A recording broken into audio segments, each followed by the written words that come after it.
Welcome back to part 3.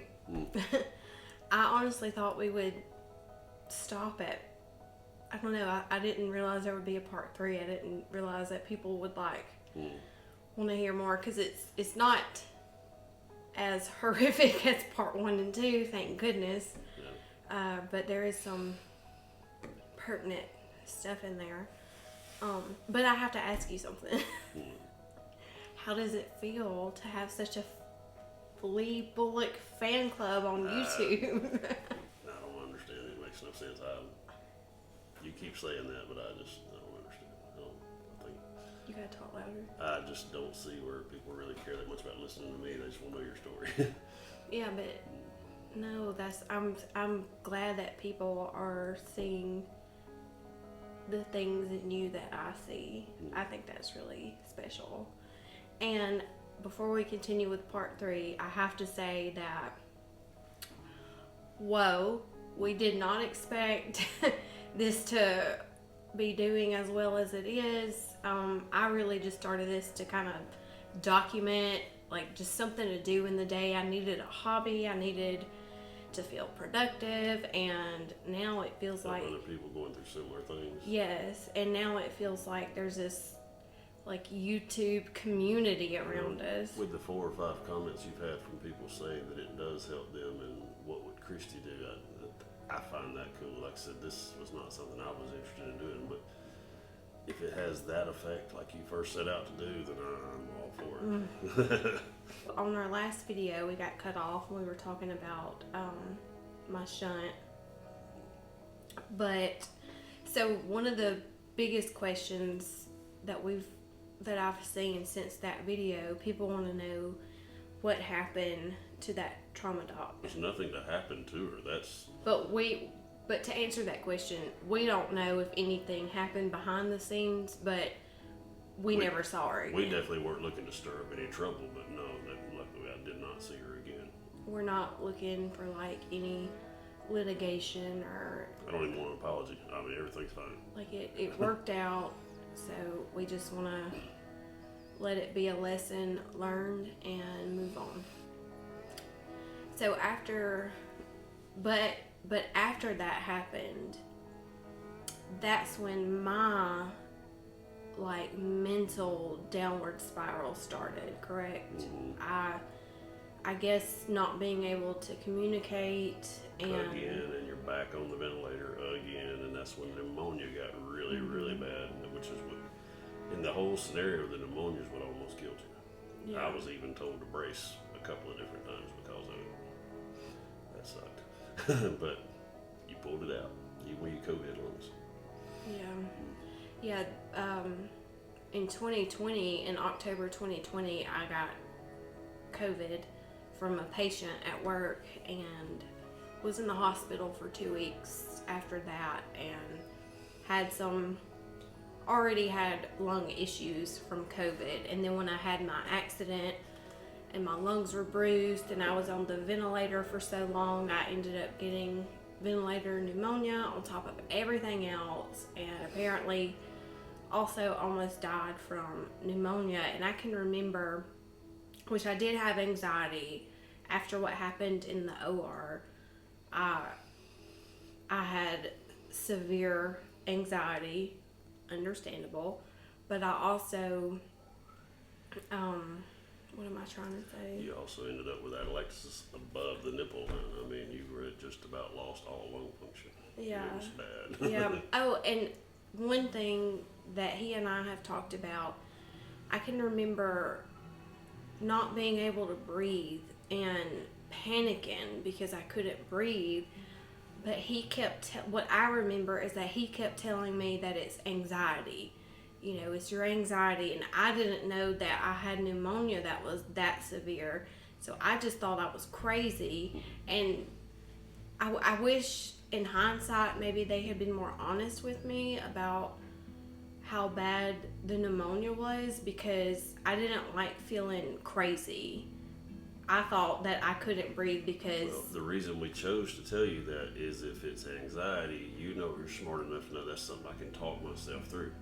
To tell you that it's severe pneumonia and you can't breathe for the simple fact that you can't breathe, you can't do anything about that suffer, and if anything, that's going to make you more upset. So all we were doing was trying to help you through it.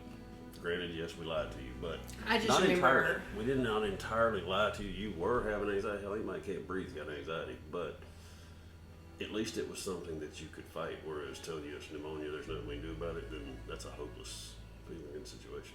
I just remember the way I felt. Yeah. And he remembers more like specific events. I remember more of feeling a certain way. And I'm sure anybody that's been in the hospital a long time can probably sympathize with that statement. But they did the trach and the EVD, and then I mentally took a turn just downhill. I got ICU delirium. I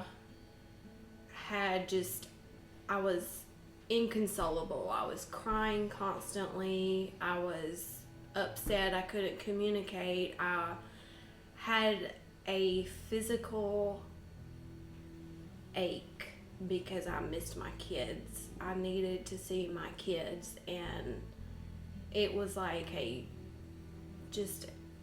almost just a physical pain of missing my children, which they ended up, I did get to see them a couple of times. My ex-husband even came and visited, and I think that did some good, best I remember. Yeah, they did really good bringing them up there. Yeah, and that's really important. And this was also during COVID time, so I know it's different.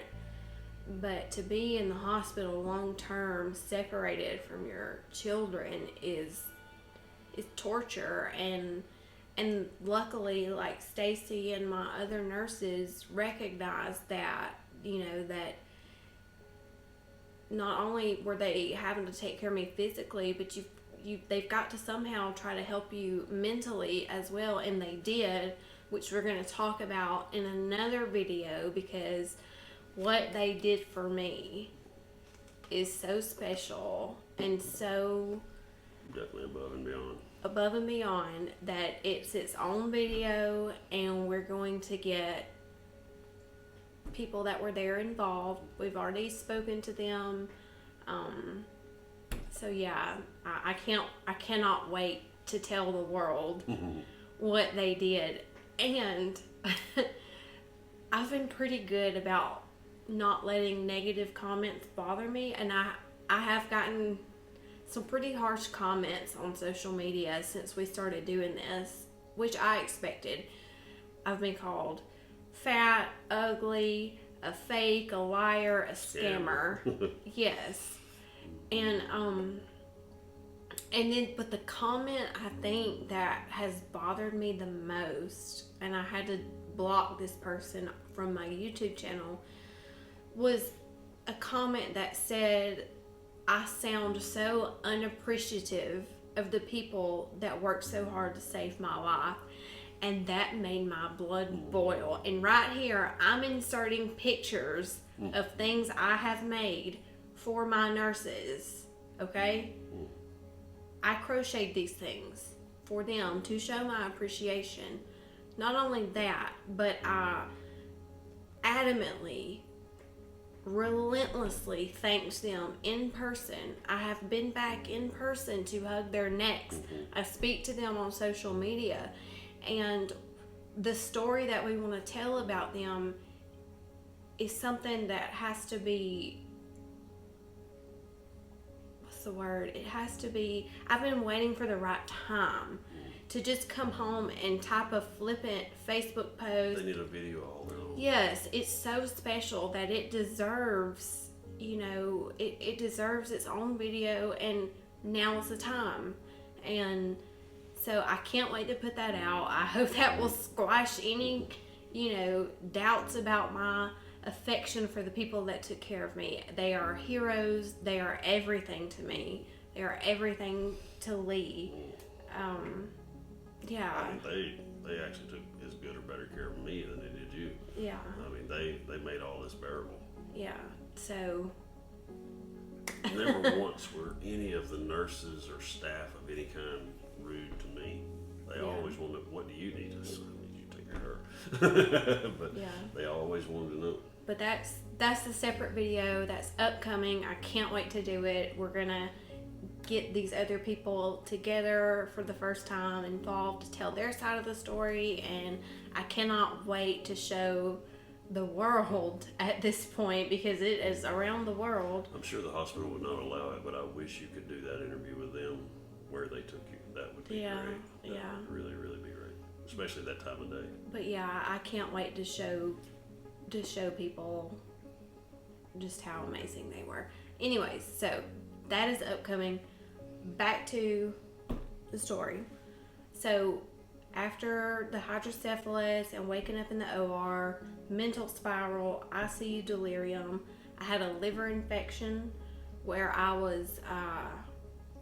had an extremely high fever every night. For weeks. And it was torture because I had the trach, couldn't breathe. They were having to suction me, and I would fight them about that. I did not want to be suctioned. Being suctioned when you're on a trach, for me, I'm sure other people may tolerate it better. I didn't handle it well. It felt like you would. It's just somebody sucking your breath away when you already can't breathe, and then somebody's, shoving suction down into your. It was not pleasant. So I had a lot of anxiety about that, and then where was I going with that? What's my train of thought? You were talking about the cooling blanket. Yes, the cooling blanket. My fever got so high that they started putting ice packs, my neck, armpits, groin, and a cooling blanket on top of me. And I was a nightmare of a human being. Understandably, that's torture. It is absolute torture. And I remember telling anybody that would listen, like, this is inhumane. If you're gonna put ice packs and a cooling blanket on somebody, they need to be sedated. Because it was awful. But there again, you had the liver infection, and you had already been through literally almost a gallon of fentanyl, and I don't remember what the other one was now. Propofol, yes. I mean, bottles this big, 5-6 times a day. I mean, and on top of that, you've got the liver infection, so they got to keep you alive and not kill your liver too. So it was not going well, and everybody felt bad for you. You were mad at all of us, and it was understandable. But what do you think we could do? That was. There were several times your fever got high enough that it was talked about moving you downstairs to an ice bath. Ugh. Yeah. So on top of the accident and then the hydrocephalus, now I had a trach, I was being suctioned constantly, I had ice packs, a cooling blanket, I was missing my kids, my days and my nights were mixed up, and I was crazy. I don't remember near the details he does. I just remember, I wouldn't go so far as to say I wanted to die at that point, but for me, I was suffering. It was bad, and I didn't realize till I started seeing all these comments come in that, now that we're talking about this, and I'm reading some comments from people who have been in the hospital. It's not just me. It's like there's legit trauma, that you experienced from being in the hospital that we all dealt with. And it's things that people can't do anything about. Yeah. And we know that. I mean, we really do. We know there's nothing they can do. There's things that have to happen for you to regain your health. Right. And it's just miserable. I can only imagine how bad it was for you, because it was a long, never-ending nightmare for me.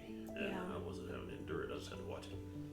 So I can imagine having to endure it the whole time. So what would your advice, because I know what I'm going to go next, but What would your advice be to a caregiver of someone in the hospital long term who is not themselves? Who, what would you say to those people? What kind of advice could you give them? It's not really any different than any other patient. Whether it be a trauma that just happened or you're in your 6th week, you're there to provide care physically, emotionally, mentally, sometimes even spiritually, and you can't lose sight of that. But I mean, none of your caregivers did. I mean, they took exceptional care of you, and you didn't see it, but I did. A lot of them were at home every evening or every morning when they left. A lot of your caregivers were taking emotional baggage home with them because of what you were going through. And there's some of them, you had so many, there's some I don't even remember their names, and I feel bad about that. But we've talked about the ones that we do remember the most, and a lot of those people took things home with them. And as caregivers, we choose not to do that, but sometimes you can't help it. Yeah. And a lot of them wore that home with them several times. My advice from a patient perspective to caregivers, if you have a loved one in the hospital, or that even like an elderly dementia patient, anything, my advice from being on the other end of it, I would say to you to take care of yourself. Because the patient, your loved one, they're not going to remember that you took a couple days off or that you needed a break. But if you snap and do something, like if you just let it all get to you and explode on them, they're surely going to remember that. But my advice is take care of yourself. If you need a break, take a break. Take care of yourself so that you can be there for that person. And I think you remember this, but in that 9 weeks, there were 3 different days that I had to clock out and go home for a while and regather myself. See, and I don't really remember that. I know, but I made sure someone was there with right. you. Cheryl came one day. Diane came a couple of days. My ex-mother-in-law came and stayed with me. Your dad. My sister-in-law, Michelle, my dad, my stepmom, my sister. And none of them ever complained when I had to step out for a minute. There were 3 days that I had to have time out. Yeah. Emotionally and mentally more than anything. The physical wasn't that bad, but the mental toll. Yeah. So this part of the journey went on for weeks, right? About 9. Well, I was in ICU, about 6 weeks? 6 or 7, yeah. Okay. So you were in neuro ICU for 6. You spent another 5 to 7 in trauma ICU, and then we went to Spain rehab for 21 days. So I guess after the the liver infection and the hydrocephalus and then the ICU delirium and pneumonia, all this just went on and on and on. But eventually they replaced the EVD with my permanent shunt, and that's when they took the halo off. And I think because they had to. Yeah, they had to in order to put the shunt in. But I think I was in that halo for 6 weeks. And anybody that's ever been in a halo,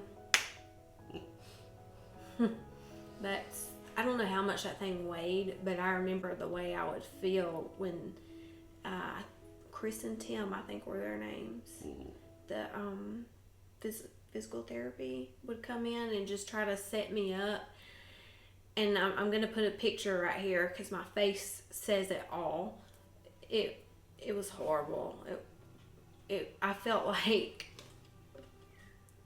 I was a Navy SEAL going through like BUDS training. That was the level of mental fortitude and. And then there again, Dr. Godzik warned you, having your head fastened like that, you had no sense of balance or weight control, so you would feel like you were floating or falling. And that would create fear for you because you were scared you'd fall. Yeah, and then So eventually those things started getting better, and I got moved to another ICU. Trauma ICU. And eventually to rehab, which was in the hospital, but it's a separate rehab. I was in Spain rehab. Let's tell them a funny story. You know what story I'm talking about. Sure, there's a couple of them. Somebody, I'm going to start the story and then you can insert where I mess it up. Somebody was giving me a tour of Spain rehab. I don't know if they were pushing me around in a wheelchair or a hospital bed. I have no idea. But at some point, I was given like a tour of the rehab facility. In every room we went in, I was very vocal about how bad it stunk. I forgot about this. Yeah, it's funny. And I was again a nightmare of a human being. I thought the place was filthy. It stunk. I did not want to go. I was upset. It was horrible. Please take me home, get me out of this nasty place. Yes. That's all I heard. Well, instead of correcting me when they should have, they just let me continue on being this awful human being. And I don't know how long this went on, but it went on a while. About a week. The facility wasn't nasty. At all. No. Your trach I was pad stunk. smelling my trach. And it was bad. I was smelling myself. And I thought the whole facility was disgusting. Everywhere I went was disgusting, but it was me. I come in one morning, your poor dad was just frazzled because he'd been fighting you all night trying to cover you up, and you kept throwing the covers on the floor. He said, "Don't cover me up with them things. They're nasty. They stink." And it was not the covers. It was that pad around the tray. And they would change the thing every day, but they couldn't change the tray. And, oh, man, it was... And toward the end there, you started getting the smell coming up out of the halo itself. So, yeah. You were adamant that place was nasty. And then Addison, if you see this, hey, we love you. She told me something funny towards the end of rehab, but she said the first week she was one of my therapists in rehab. I think she was physical therapy, and she told me that the first week I was really mad at her. I told her that I was married to a woman named Elise, and I was mad at Addison because Elise lost her glasses, and I was trying to get people to help me find these glasses, and nobody would help me, and I was just mad. First of all, obviously I'm heterosexual. I don't even know anybody named Elise. No idea where this came from, but being on the drugs that I was on for so long, and the ICU delirium, it took a long time for my, all my tools in the shed to get sharpened back. Like I was not playing with a full deck of cards. And you were not playing nice with others either. No. Not at all. But we found humor in it from time to time. Not at your expense, but you kind of got to laugh, keep from crying, and you were a cartoon. You really were. It's amazing that we have the friendships we do with these people, because I feel... I'm glad they're not. Thank God she's gone. I hope I'm never hear from her again. For what it's worth, I feel terrible when I hear that I was mean to somebody, because that's not me normally. But I don't remember really being mean to people. What I remember is, I was trying really hard to be nice and I appreciate you, thank you, because as a paramedic myself, I know how you get treated by patients, and I did not want to be one of those patients. And when I was, Diane made it all better when she brought the cookies and cupcakes. Yeah, Everybody was happy. My sister-in-law was feeding cupcakes to everybody and cookies, but in my right mind, we'll just say this: when I was in my right mind, I was not an awful human being. I was, showed appreciation. Thank you. I really tried to be kind to people. When I was not in my right mind, that was a different story. I have no control over that, but I do feel badly that, about some of that. But so if anybody sees this, and I'm sorry if I was mean to you. Oh God, my back. Okay, I know you're cutting that out. So takeaway for this video, I guess, would be, number one, if you're a caregiver, take care of yourself. You have permission from your loved one to take care of yourself. Number two, stay off the internet. Stay off the internet. Don't be reading what can happen. Take it day by day, and in some cases, hour by hour. Count on the staff to do what they know to do. And lastly, I really didn't know this until we started talking about this. Hospital trauma is a thing. I was not really aware of it because I had not been in the hospital long term. When I was in the hospital for a couple weeks with COVID, I mean, it sucked, but it was, this for me was it was torture, and there's some psychological damage from that, and it's okay if you need. I'm in therapy. I have a therapist that I talk to work through some of it. I have some anxiety, some issues with, I still don't want anybody near my neck. So it's a thing. You're not crazy. It's okay. Talk to somebody. Yeah. And with any aspect of life, whether it be this or anything, it's okay to not be okay. It's okay Tell someone. to not be okay. Patient, family member, whoever. Coming up, sometime we're going to get everybody together, some nurses, respiratory therapists, and we're going to tell this amazing story of what they did. I cannot wait. That one's going to be emotional. Yeah, that one's going to be emotional. And then also coming up, Q&A from Lee and I. I've got a page of questions already, so yeah.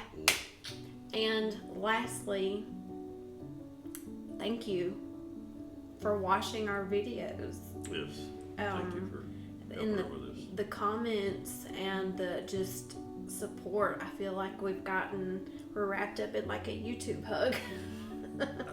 You've only told me about 3 or 4 people that it seems like you've actually made contact with the way you wanted to when you started this, and I hope more of those people talk to you. Maybe it'll do someone some good. Yeah.